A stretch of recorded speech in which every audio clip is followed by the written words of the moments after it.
Trump's tariffs could be worse for Britain than you'd think, and I can prove it with these.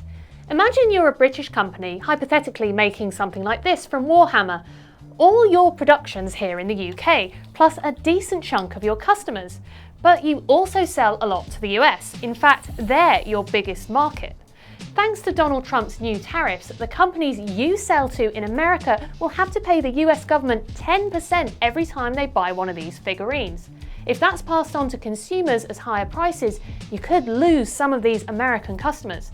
And that's not an accident, by the way. The president actually wants Americans to stop buying from foreign countries like Britain and switch to US-made products. Now, maybe it's just a small loss in America.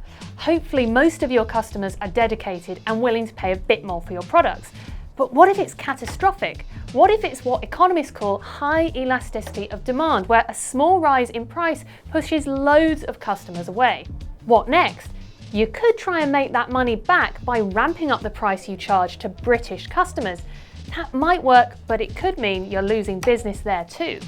Or maybe you keep the same prices and swallow the cost. That's better for your British customers, but someone else loses out, the UK government, because smaller profits for you means fewer taxes for them. And if you keep cutting into your own margins, does your whole business just collapse? So yes, American companies will only have to pay 10% to import British goods, and that's a lot less than they'll pay on EU and Chinese products, but we'll still feel the downsides here.